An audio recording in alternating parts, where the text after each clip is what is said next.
नमस्कार. शासन जरा युट्यूब चॅनल खूप खूप स्वागत आहे. तर आताच्या घडीची सर्वात मोठी ब्रेकिंग न्यूज म्हणजे राज्य पावसाळी अधिवेशनात महागाई भत्ता 2% थकबाकी, वेतन त्रुटी, सेवानिवृत्ती वय 60 वर्ष बाबत होणार निर्णय. त्या संदर्भात एवढीच्या माध्यमातून संपूर्ण अपडेट सविस्तरपणे पाहण्याला सुरू करूया. येत्या पावसाळी अधिवेशनामध्ये राज्यातील विविध प्रश्न मार्गी लागले जाणार आहे. यामध्ये कर्मचाऱ्यांचे प्रलंबित प्रश्नावर देखील निर्णयाची अपेक्षा आहे.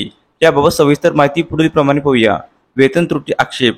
राज्य सरकारने गठीत करण्यात आलेल्या वेतन त्रुटी समितीने शिफारसीमध्ये अनेक पदांना न्याय न मिळाल्याने राज्यातील विविध विभागातील कर्मचाऱ्यांना विविध आंदोलने केले. या संदर्भात वेतन त्रुटी निवारणाबाबत नव्याने पुनर्विचार होण्याची मागणी करण्यात येत आहे. त्या संदर्भात विविध विभागांना कर्मचाऱ्यांकडून प्रत्यक्ष निवेदने दिले आहे, तर बऱ्याच ठिकाणी कर्मचाऱ्यांकडून आंदोलने मोर्चे काढण्यात आले. त्याबाबत राज्य सरकारकडून अधिवेशनात नेमका काय निर्णय घेतील याकडे कर्मचाऱ्यांचे लक्ष वेधणार आहे. निवृत्तीचे वय. राज्य कर्मचाऱ्यांची बरेच दिवसापासून असणारी सेवानिवृत्तीचे वय 60 वर्षाबाबतची मागणी देखील राज्य सरकारकडून कोणते उचित निर्णय चर्चा करण्यात येईल याकडे देखील कर्मचाऱ्यांचे लक्ष असणार आहे. अधिवेशनाच्या अनुषंगाने सरकारकडे कर्मचारी संघटनेचे निवेदन देखील सादर करण्यात येत आहे. महागाई भत्ता.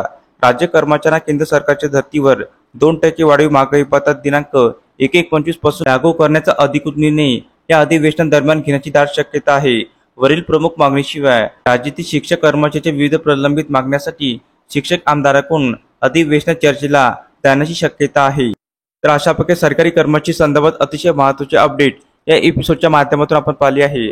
तर हा व्हिडिओ आपल्याला आवडला असेल तर चॅनलला नक्की सबस्क्राईब करा, लाईक करा, कमेंट करा आणि अशाच नवनवीन अपडेट मिळण्यासाठी शासन जरा युट्यूब चॅनलला सबस्क्राईब करायला अजिबात विसरू नका. धन्यवाद.